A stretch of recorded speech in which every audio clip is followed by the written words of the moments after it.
സിന്ദൂരം മായ്ച്ചവരെ ഞങ്ങൾ ഭസ്മമാക്കി. ആണവായുധത്തിന്റെ പേര് പറഞ്ഞ് ആരും ഇന്ത്യയെ ഭയപ്പെടുത്തണ്ട. ഇന്നലെ 20 മിനിറ്റുള്ള പ്രസംഗത്തിൽ പ്രധാനമന്ത്രി നരേന്ദ്രമോദി ഇന്ത്യയോട് പറഞ്ഞതാണ്. രാവിലെ എല്ലാ സൈനിക മേധാവികളുടെയും വാർത്താ സമ്മേളനത്തിൽ മാധ്യമപ്രവർത്തകരുടെ ചോദ്യത്തിന് എയർ മാർഷൽ AK ഭാരതി പറഞ്ഞത്, നിങ്ങൾ പാകിസ്ഥാന്റെ കിർനാകുന്നിലെ ആണവായുധം ആക്രമിച്ചോ എന്ന് ചോദിച്ചപ്പോൾ അദ്ദേഹം പറഞ്ഞത്, അവിടെ പാകിസ്ഥാൻ ആണവായുധമുണ്ടോ? നിങ്ങളത് പറഞ്ഞു തന്നതിന് നന്ദി, ഞങ്ങൾക്കറിയില്ലായിരുന്നു എന്നാണ്. സത്യത്തിൽ പാകിസ്ഥാൻ തന്നെ അന്തം വിട്ട് നിൽക്കുകയാണ്. കാരണം ആണവായുധത്തിന്റെ ഒരു ഭാഗത്ത് മിസൈൽ പതിച്ചു, പക്ഷേ ഇന്ത്യക്ക് അത് വെറും തമാശയാണ് എന്ന് അറിയുമ്പോഴാണ് പാകിസ്ഥാനെ നെഞ്ചു കത്തുന്നത്. എന്താണ് ഈ എയർ മാർഷൽ പറഞ്ഞതിനും പ്രധാനമന്ത്രി പറഞ്ഞതിൻ്റെയും അർത്ഥം നമ്മൾ എങ്ങനെ എടുക്കണം? ശരിക്കും പറഞ്ഞാൽ 1980 മുതൽ തന്നെ പാകിസ്ഥാൻ ഏറെ നിർണായകമായ സ്വാധീനമുള്ള, അല്ലെങ്കിൽ അവർ വളരെ തന്ത്രപ്രധാനമെന്ന് കരുതുന്ന ഒരു മേഖലയാണ് ഈ കിർനാക്കുന്നുകൾ. അതിൻ്റെ അടുത്തുള്ള നൂർഖാൻ എയർപോർട്ടും ഒക്കെ ഉണ്ട്. ഇത് തന്നെ വളരെ തന്ത്രപ്രധാനമായ സ്ഥലങ്ങളാണെന്ന് തിരിച്ചറിഞ്ഞതോടുകൂടിയാണ് ഇന്ത്യ ആദ്യം ഈ എയർബേസിന് നേരെ ആക്രമണം നടത്തി. തുടർന്ന് ഈ കിർനാക്കുന്നുകൾക്ക് സമീപത്തേക്ക് ഒരു നിയന്ത്രിത സ്ഫോടനം നടത്തി. എന്ന് പറഞ്ഞാൽ ഒരു മിസൈൽ ആക്രമണമല്ല നടത്തിയത്, ഒരു ഷെൽ അങ്ങോട്ടേക്ക് വിടുകയോ അല്ലെങ്കിൽ ഒരു നിയന്ത്രിതമായ മിസൈൽ അങ്ങോട്ടേക്ക് വിട്ട് അത് പൊട്ടിക്കുകയോ മറ്റോ ആണ് ചെയ്തത്. ഇത് കിർനാക്കുന്നുകൾക്ക് മുമ്പിലാണ്.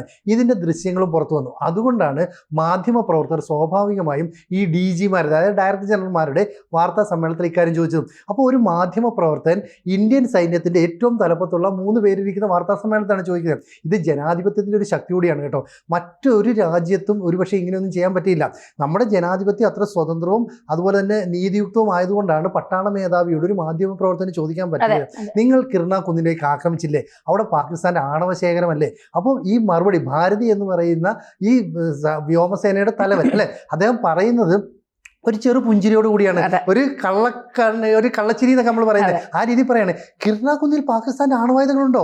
ഓ, നിങ്ങൾ ഈ തന്നത് വിലപ്പെട്ട ഒരു ഇൻഫർമേഷൻ ആണ്, ഞങ്ങൾക്ക് ഇതുവരെ അറിയില്ലായിരുന്നു, പറഞ്ഞു തന്നതിന് നന്ദി. ഇത് പറഞ്ഞപ്പോൾ ശരിക്കും പറയാം എല്ലാവരും ചിരിച്ചുപോയി. കാരണം എങ്ങനെയാണ് മാധ്യമ പ്രവർത്തകരെ ഹാൻഡിൽ ചെയ്യേണ്ടതെന്ന് കൂടെ അവർ കാണിച്ചു തരികയാണ്. കാരണം ഇതുവരെ ലോകത്തിനൊന്നും അറിഞ്ഞുകൂടാത്ത ഒരു കാര്യം നിങ്ങളുടെ ഒരു ഇൻഫർമേഷൻ ഞങ്ങൾക്ക് കിട്ടി, ഇനി ഞങ്ങൾ അത്തരം കാര്യങ്ങൾ ലക്ഷ്യമാക്കാവുന്നത്. പക്ഷേ സത്യത്തിൽ ഇത്തരം മേഖലകൾ ഇന്ത്യ കൃത്യമായിട്ട് മനസ്സിലാക്കിയിരുന്നു. പക്ഷേ ഇന്ത്യ ടാർഗറ്റ് ചെയ്തെങ്കിലും ആക്രമിച്ചില്ല.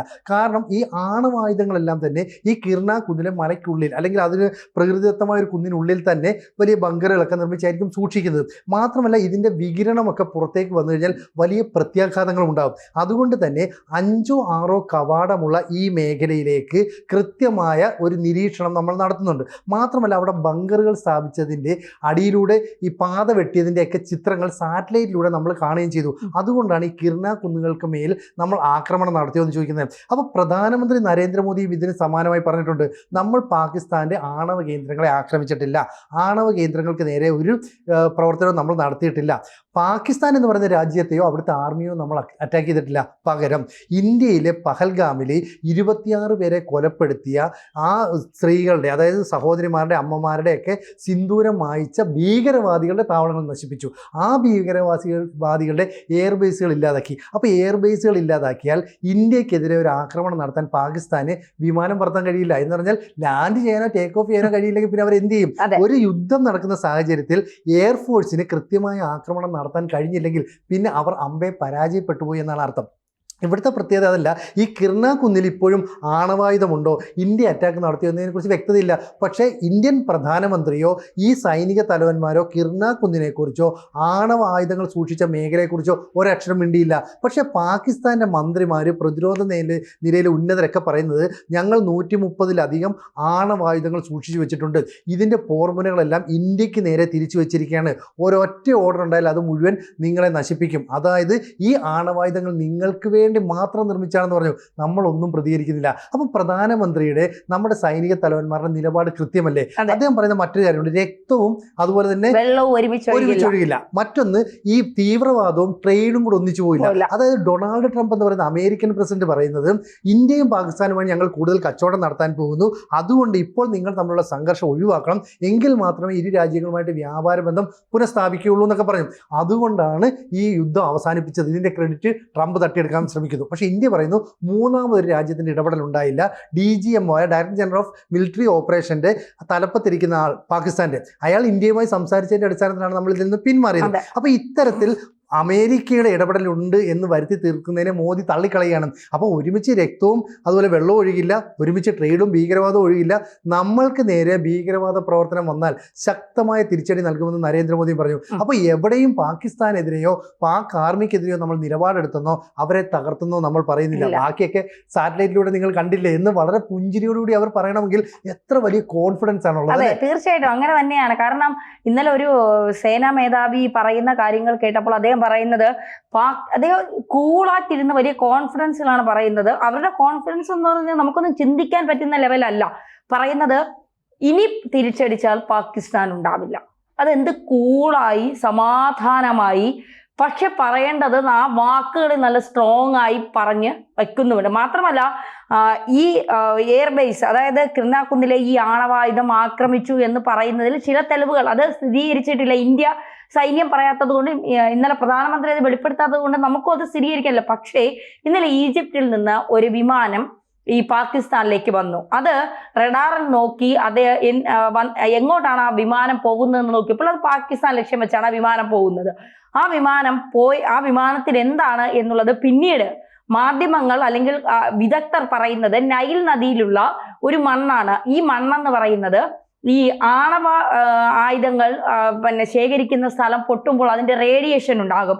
അത് ഈ മണ്ണിലും ഭൂമിയിലും കാറ്റിലും കൂടെയൊക്കെ പടർന്നു പിടിച്ച് വലിയ രീതിയിൽ നഷ്ടങ്ങൾ ഉണ്ടാവാൻ സാധ്യതയുണ്ട്. അത് ഉണ്ടാകാതിരിക്കാൻ ഈ മണ്ണിനാണ് ആ റേഡിയേഷൻ ഇല്ലാതാക്കാൻ സാധിക്കുന്നത്.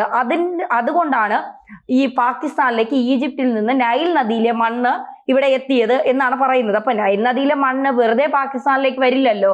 അങ്ങനെ വരണമെങ്കിൽ പിന്നെ ഒന്നുകിൽ ഈ ആണവ കേന്ദ്രത്തിൽ ചോർച്ചയുണ്ടാകണം, അല്ലെങ്കിൽ ആണവ വികിരണങ്ങൾ പുറത്തേക്ക് വരണം. മാത്രമല്ല അമേരിക്കയുടെ ഒരു റേഡിയേഷൻ കുറയ്ക്കുന്ന ഒരു വിമാനം, എനർജി വിമാനവും കൂടി പാകിസ്ഥാനിൽ വന്നിട്ടുണ്ട് എന്നാണ് പറയുന്നത്. അപ്പോൾ നമ്മൾ പറയുന്നു നമ്മൾ ആണവായുധം തൊട്ടിട്ടില്ല, പാകിസ്ഥാന്റെ ആ പ്രദേശത്ത് പോലും ഞങ്ങൾ പോയിട്ടില്ല, പക്ഷെ ബ്രഹ്മോസ് അവിടെ എത്തിയിട്ടുണ്ട് എന്ന് പറയുന്നുണ്ട്.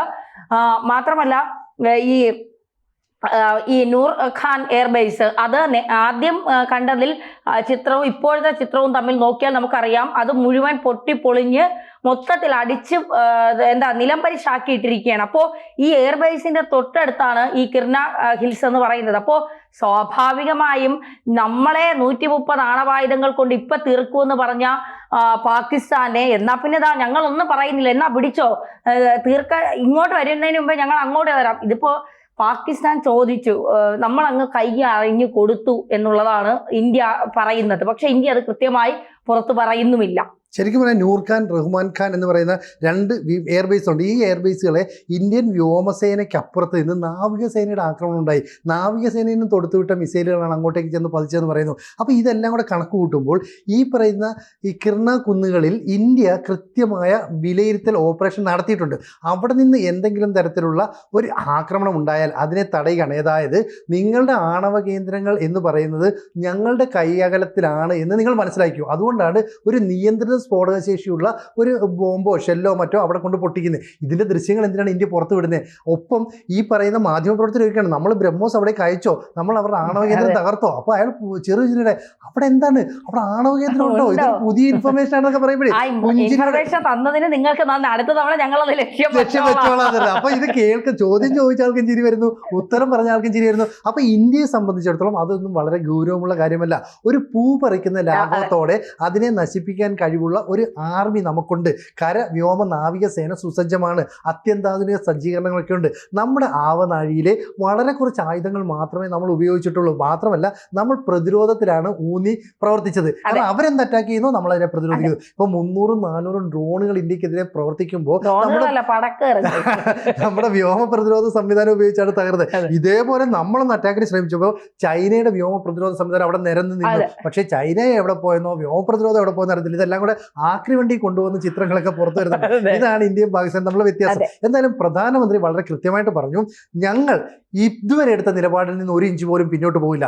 വെടിനിർത്തൽ കരാർ ഒപ്പുവെച്ചതുകൊണ്ട് നമ്മൾ അങ്ങനെ പോകുന്നു. പക്ഷെ എപ്പോഴെങ്കിലും നുഴഞ്ഞുകയറ്റമോ അതിർത്തിയിൽ വീണ്ടും വെടിയുതിർക്കലോ നടത്തിയാൽ ഞങ്ങൾ അതിനെ ഒരു യുദ്ധ പ്രഖ്യാപനമായി കണക്കാക്കുകയും നിങ്ങൾക്കെതിരെ ആഞ്ഞടിക്കുകയും ചെയ്യും എന്ന് പറഞ്ഞാൽ ശക്തമായ ഒരു പൂർണ്ണ യുദ്ധമുണ്ടാകും. നിങ്ങൾ കരുതിയിരുന്നു എന്നൊരു വാണിംഗ് ആണ് നമ്മൾ നൽകുന്നത്. തീർച്ചയായിട്ടും.